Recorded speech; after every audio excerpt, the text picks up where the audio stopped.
भाई साहब।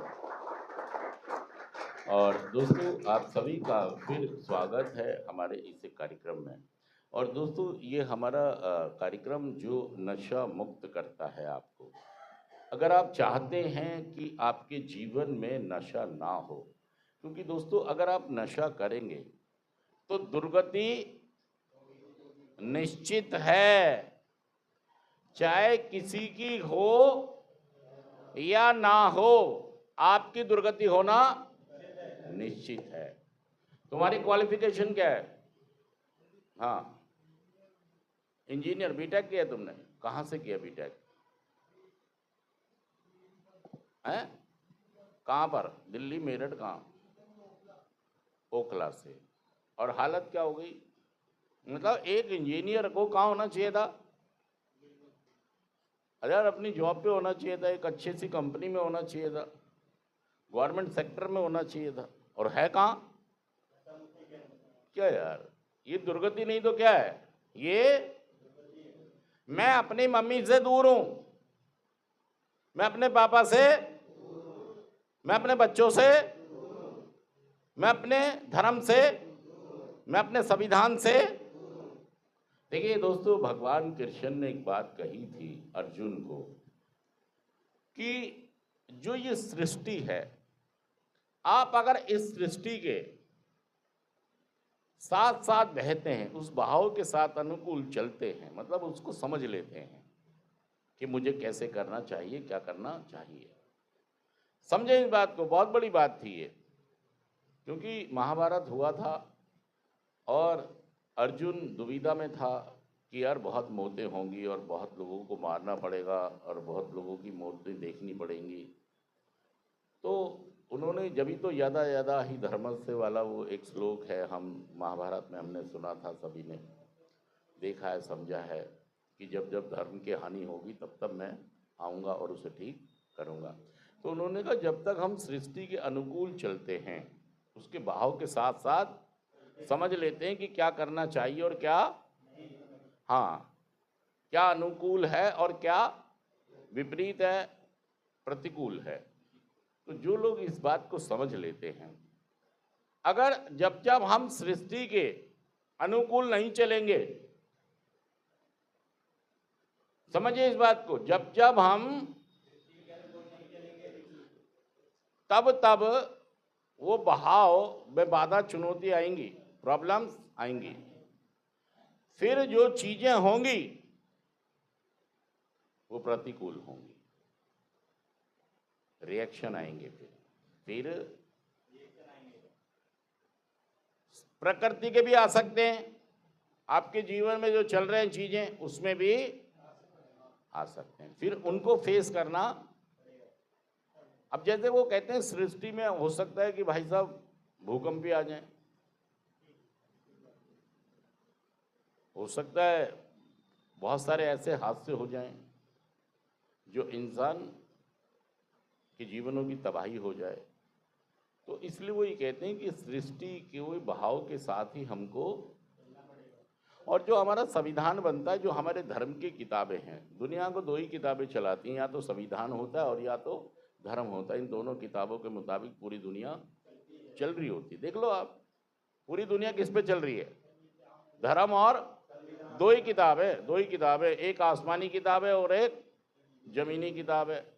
आसमानी किताब हमारी धर्म की किताब है ना, और जमीनी किताब संविधान की किताब है। तो हमारे लिए व्यवस्था बना दी जाती है कि हम इन्हीं दोनों किताबों के ऊपर, तभी हम सृष्टि के अनुकूल चलेंगे।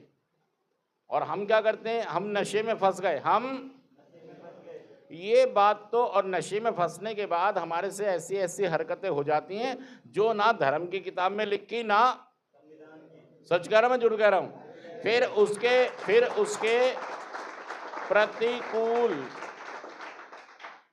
प्रभाव हमारे जीवन में, हमारे जीवन के हर पहलू में, हर पक्ष में उसका रिएक्शन नजर आएगा। क्योंकि हम एक बहाव को छोड़ दिया हमने, सृष्टि के बहाव को, जिंदगी के बहाव को, समाज के बहाव को, परिवार के बहाव को। हम लग गए सट्टा खेलने, हम लग गए दारू पीने। दारू पीऊंगा, मतलब दारू पीनी है, दारू भाई कमाई आ रही है। और देखो कमाई की बात नहीं है, कमाई चाहे आ रही है चाहे, दारू तो पीऊंगा, दारू तो 9 मिनट हो जाए तो इशारा कर देना, दारू तो। और दारू पी के, दारू पीने वाले को ऐसा लगता है कि भगवान ने मुझे एक नंबर दे दिया, लगा दो 50,000। क्या लगता है? सच कहना झूठ कह रहा हूं बताइए? तो तालियां तो बजा दो यार, सच है तो। उसको लगता है मेरी आत्मा परमात्मा से मिल गई। नशा करके क्या लगता है इंसान को? नशा करके लगता है मेरी आत्मा, अब मुझे भगवान के डायरेक्ट संदेश आ रहे हैं। भगवान कह रहा आज 7 नंबर लगा दे, और उस आदमी ने 50,000 रुपए लगा दिए। एक नशेबाज को ऐसा एहसास होता है कि मैं ऊपर वाले से सीधा मेरा, हाँ, जो नशा करते हैं ना, पता क्या कहते हैं? ओए मेरे से ज्यादा मत बोलियो, मैंने जो कह दिया ना वो सच हो जाता है, देख ले। ऐसा रहता है नशे करने वालों को। क्या रहता है? हाँ, नशे वाला क्या कहता है? मेरे से बच के रहियो, क्योंकि मैंने जिसका कह दिया तेरा बुरा होगा तो उसका आज तक बुरा ही। अब भाई साहब, किसी ने किसी के साथ बुरी कंडीशन, कुछ विपरीत कंडीशन तो हर एक के साथ आती हैं। और नशेबाज क्या समझते, देख ले मैंने कहा था ना तुझे। अरे भाई साहब, भगवान समझना बंद करो अपने को, अपने को इंसान होनी तुम। अगर आपकी आदतें, आपकी शक्ल, आपका व्यवहार देखा जाए तो किससे मिलता है? भगवान से मिलता है, शैतान से? हाँ जी बताओ, देख लो आप, आपका व्यवहार किससे मिल रहा है? समझो इस बात को, तुम समझने को तैयार? अहंकार में जीते हो आप। मैं कहाँ रहते हो? मैं फरीदाबाद का मालिक। अरे भाई साहब, रहने दो यार। भाई साहब, आप कितने बड़ी भी मालिक हो, किसके भी मालिक हो, आपका मालिक है, फिर आप क्या मालिक हो? यार जिसका मालिक है वो मालिक हो सकता है? सच कह रहा, झूठ कह रहा? तो मालिक समझना बंद करो, मालिक तो क्या यार। इसलिए नहीं झुक रहे आप। शराब ने आपको कह दिया तू महान है, नशे ने क्या कह दिया आपको? तू महान बुद्धि का आदमी है। क्या नाम है? कहाँ रहते हो? और तेरी, ये तो और भी महान है। गुड़गांव वाले तो भाई साहब, फरीदाबाद, गुड़गांव, नोएडा, मैं ही कह रहा हूं मालिक एक ही है, मालिक और मैं।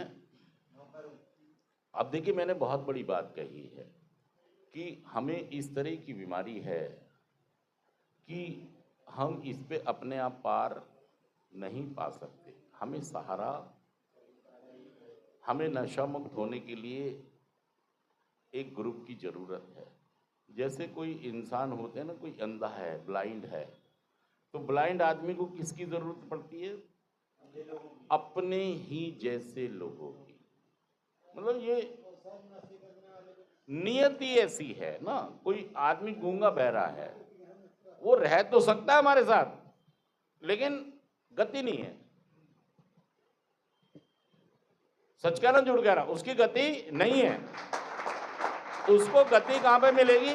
जब वो अपने जैसे लोगों के साथ। और अगर नशा करने वाला भी नशा मुक्त होना चाहता है तो उसे भी गति कहां मिलेगी? जो उसके जैसा नशा छोड़ने वाला ग्रुप होगा। जब तक वो उसका हिस्सा नहीं बनेगा, वहां जाके काम नहीं करेगा, वहां जाके बर्थडे नहीं मनाएगा, जब तक उसकी गति नहीं होगी। सच कह रहा हूं, मैं झूठ कह रहा हूं? मैं अगर कर सकता हूं तो आप भी कर सकते हैं यार, कर सकते हैं। लेकिन मुझे समझना होगा कि यार दूसरे लोगों ने नशे पर जीत हासिल, मुझे अनुकूल और प्रतिकूल को भी समझना कि अनुकूल कब होगा। और समझिए, अनुकूल और प्रतिकूल ये 2 शब्द हैं। अनुकूल कब होगा और मतलब आपने पता है क्या है, आपने पढ़ाई भी आधी करी, समझ भी आधी बना